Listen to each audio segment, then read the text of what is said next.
दिसंबर की पहली सप्ताह की ये बात है। एक विदेश से एक लड़की दुबई घूमने के लिए आती है। जब वो दुबई घूम लेती है तो वो उसके मन में एक ख्याल आता है। वो सोचती है क्यों नहीं मैं यहाँ की जो कानून व्यवस्था है उसको मैं चेक करूँ। सुनी हूँ कि दुबई बहुत सेफ जगह है, बहुत सेफ देश है। उसके बाद वो अपना एक रिंग और एक सोने का चैन यानी कि गोल्ड निकालकर एक गाड़ी के बोनट पे रख देती है और रखने के बाद वो गाड़ी के पीछे जाके छुप जाती है और अपना कैमरा चालू कर देती है। लगभग 30 मिनट तक वहां से सैकड़ों लोग गुजरते हैं, लेकिन कोई भी उस चैन को, उस रिंग को उठाने की कोशिश नहीं करते हैं। और माना जाता है कि उनकी कीमत कम से कम 12 या 15 लाख के करीब में होगा। और जो भी जाता था उसकी नज़र उस पर जरूर पड़ती थी, वो लोग देखते भी थे, लेकिन कोई भी उसको उठाता नहीं था। उसके बाद लड़की उठती है, अपना सामान लेती है और उस वीडियो को सोशल मीडिया पे अपलोड कर देती है। अब जिसने जिसने भी ये वीडियो देखा उस देश की कानून की वो सराहना करने लगते हैं और वो लोग बताते हैं कि वहाँ की कानून सबसे अलग होता है और वहाँ पे लोग गलती करने से भी डरते हैं। अगर जिसने गलत किया या गलत करने की कोशिश की उसको सजा भी मिलती है। तो चलिए ऐसे ही एक शख्स की कहानी आप लोग को मैं सुनाने जा रहा हूं, जो उत्तर प्रदेश का एक लड़का है जिसे सऊदीया अरब में सजाए मौत की सजा सुना दी गई है। तो चलिए पूरी कहानी को बताएंगे इस कहानी के माध्यम से, इस वीडियो के माध्यम से। उससे पहले आप लोग से रिक्वेस्ट करते हैं, अगर आप हमारे चैनल पर नए हैं तो चैनल को सब्सक्राइब, लाइक, शेयर, कमेंट करना मत भूलिएगा। तो नमस्ते, आदाब, सत श्री अकाल। आज की जो सच्ची घटना मैं आप लोग को सुनाने जा रहा हूँ, ये घटना सऊदी अरब से शुरू होती है। सऊदी अरब के विदेश मंत्रालय में एक लेटर लिखा जाता है और लेटर लिखने के बाद उस पर जितने भी बड़े अधिकारी रहते हैं उनके हस्ताक्षर किए जाते हैं। उसके बाद वो वहां से निकलता है और इंडिया एम्बेसी पहुंच जाता है। और इंडिया एम्बेसी जब जाता है तो वहाँ के जब अधिकारी लोग उस लेटर को देखते हैं तो जल्द से जल्द उसको इंडिया भारत मंत्रालय यानी कि दिल्ली में भेज दिया जाता है कि इसको देर नहीं किया जाए, जहां इसको जाना है वहां पर इस लेटर को जल्द से जल्द पहुंचाया जाए। अब वो जब दिल्ली आता है तो दिल्ली से फटाफट उसको मेरठ के जिला अधिकारी को लेटर पहुंच जाता है। और जब मेरठ के जिला अधिकारी उस लेटर को पढ़ते हैं तो तुरंत वो मेरठ के एसपी को भेजते हैं और वो कहते हैं कि जल्दी से जल्दी इसे जहाँ पे जाना है वहाँ पे इसको पहुँचाओ।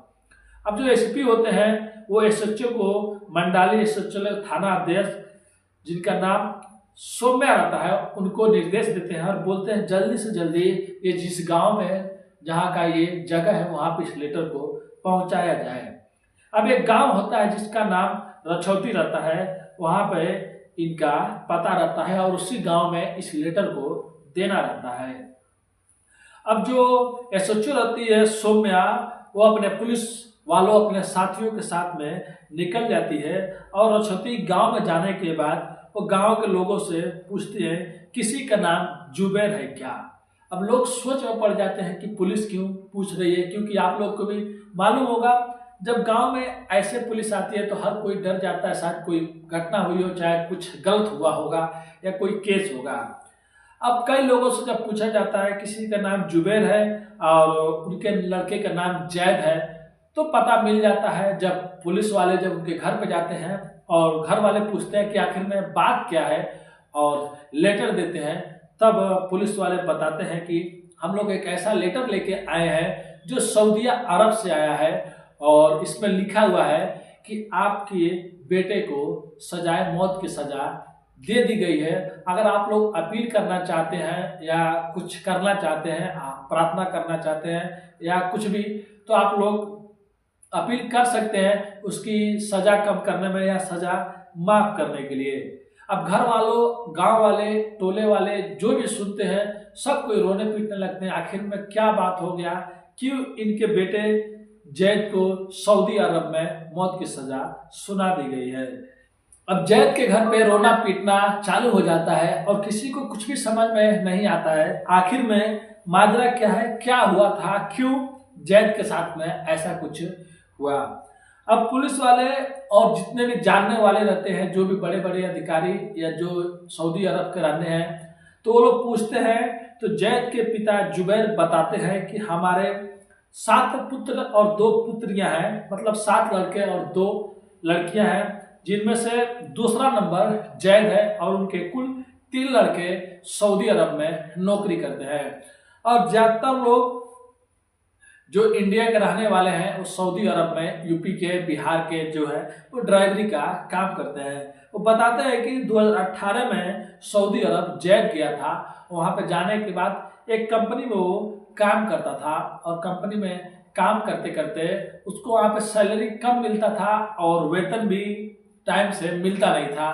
फिर जैद को समझ में नहीं आ रहा था कि मैं करूँ तो क्या करूँ और कैसे काम करूं, यहाँ पे तो पैसे भी नहीं बच रहे हैं। फिर जैद उस कंपनी को छोड़कर दूसरी कंपनी को पकड़ लेता है। और जब जैद दूसरी कंपनी को पकड़ लेता है तो उसमें उसकी अच्छी कमाई होने लगती है, सैलरी भी अच्छी खासी मिलने लगती है। अब जैद घर पे भी पैसे भेजने लगता है। लेकिन इसी बीच जैद का एक दिन गाड़ी का एक्सीडेंट हो जाता है और एक्सीडेंट होने के बाद जो उसका मालिक रहता है वो जैद पे मुकदमा कर देता है कि मेरी गाड़ी का हर्जाना और पैसे चाहिए।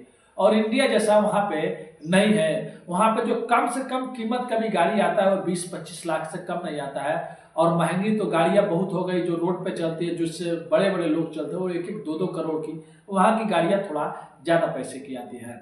अब जैद करते तो क्या करता, जैद वहाँ से निकल जाता है और निकलने के बाद एक दिन जैद से एक पुलिस वाले का मुलाकात हो जाता है और पुलिस वाला फरिश्ता बन के जैद की जिंदगी में आता है और जैद से बोलता है, अगर तुम चाहते हो तो मेरे साथ में तुम काम करो और मेरे घर में बच्चे हैं उन लोगों को ला के स्कूल छोड़ो, मेरा गाड़ी चलाओ, मैं तुमको टाइम टू टाइम सैलरी दूंगा और तुमको अच्छे से रखूंगा। अब जैद भी बहुत खुश हो जाता है और जैद उसके पास काम करने लगता है। लेकिन एक दिन जब जैद जा रहा होता है कार लेकर, तब किसी ने मुखबरी कर दी और पुलिस वाले आ जाते हैं और जैद को चारों ओर से घेर लेते हैं। अब जैद को समझ में नहीं आता है कि आखिर में माजरा क्या है, पुलिस वाले मेरे को क्यों घेर रहे हैं। अब पुलिस वाले तुरंत जैद की गाड़ी की तलाशी करने लगते हैं, जिसमें से 2 बैग मिलता है नायलॉन के। और बैग में से एक बैग जब खोला जाता है तो लगभग उसमें से 400 ग्राम नशीला पदार्थ मिलता है। फिर एक दूसरे बैग में जब खोला जाता है तो उसमें भी 305 ग्राम नशीला पदार्थ मिलता है, यानी कि कुल मिला के 705 ग्राम नशीला पदार्थ पुलिस को बरामद होती है। जिस गाड़ी को जैद चला रहा होता है उसी की गाड़ी में से वो बरामद होता है। अब इंडिया के जैसे सेम वहाँ पे भी है, अगर किसी को पुलिस गिरफ्तार करती है तो उसको निचली अदालत, फिर ऊपरी अदालत, फिर उससे बड़ी अदालत उसमें लेके जाती है। वहाँ पे भी जज लोग बैठते हैं और वकील सुनवाई करते हैं, पैरवी करते हैं कि आखिर में पूरा पुख्ता सबूत चाहिए, फिर किसी को सजा सुनाया जाता है। अब जैद को जब गिरफ्तार वो लोग करते हैं तो पता चलता है कि उसके साथी भी एक है जो उसके साथ में काम करता है, तो निकलता है वो पाकिस्तानी। अब इन दोनों को पुलिस गिरफ्तार करके 15 जनवरी 2023 को इनको जेल में भेज देती है, यानी कि जेल में डाल देती है।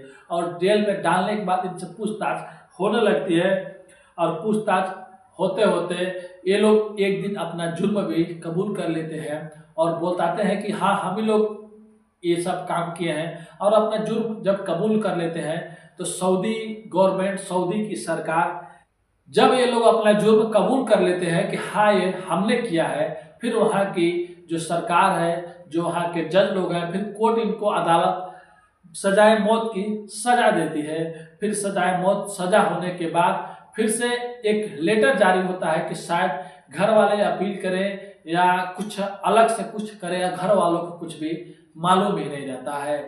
फिर घर पे वहाँ से एक लेटर आता है। जब घर पे लेटर आ जाता है और लेटर आने के बाद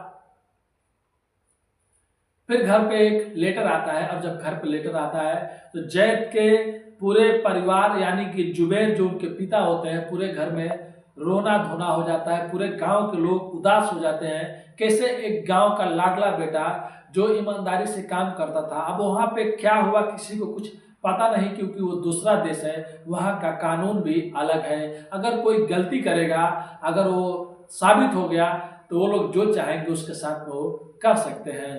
तब वो लोग, उन लोगों की मर्जी है, उन लोगों ने लेटर भेजा है। अब जितना हो सकता है हेल्प के लिए सब लोग आगे आ रहे हैं, जो जानकार हैं, जो जानने वाले हैं। अब जो जुबैर हैं वो अपील करेंगे, और नरेंद्र मोदी जी हो गए और हमारे योगी जी हो गए और जितने भी बड़े बड़े अधिकारी हो गए, अगर ये लोग चाहेंगे तो कहीं से भी किसी को भी ला सकते हैं, क्योंकि हमारे प्राइम मिनिस्टर जो हमारे मोदी जी हैं वो नामुमकिन को भी मुमकिन कर सकते हैं। तब देखिए जैद की भी ज़िंदगी में क्या होता है, क्या जैद इंडिया वापस आएगा या जैद को वहीं पे सजाए मौत की सज़ा दे दी जाएगी या कुछ अलग हो जाएगा। तो जो भी है, अब जो भी होगा अब देखते हैं क्या होगा। लेकिन कहीं ना कहीं उसमें उस पुलिस वाले का भी शायद हाथ हुआ होगा, क्योंकि जैद तो उस पुलिस वाले का कार चला रहा था। अब वहाँ पे क्या हुआ कुछ भी ज़्यादा मालूम नहीं, जानकारी नहीं है। लेकिन अभी पूरा परिवार और घर वाले और गांव वाले पूरे शौक में डूबे हुए हैं, किसी भी उनका बेटा, उनका गांव का बेटा घर वापस आ जाए, अपना इंडिया वापस आ जाए। और एक आंकड़े के मुताबिक 2024 में कुल 2014 लोगों की सऊदी अरब में सजाए मौत की सजा दी गई है, जिसमें से 101 विदेशी हैं और 21 पाकिस्तानी हैं और 1 या 2 लोग, 3 लोग इंडियन हैं, जिसमें से जैद भी शामिल है।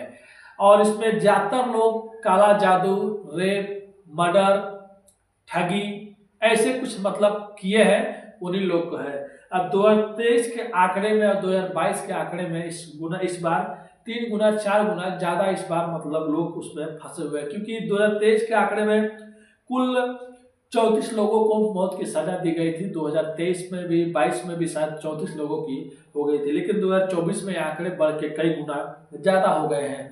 तब जो भी होगा जैद के लिए अच्छा हो, और हमारे प्राइम मिनिस्टर जो है, हमारे योगी जी जो है, अगर ये लोग मदद करेंगे, आगे आएंगे तो जैद भी वापस आ जाएगा।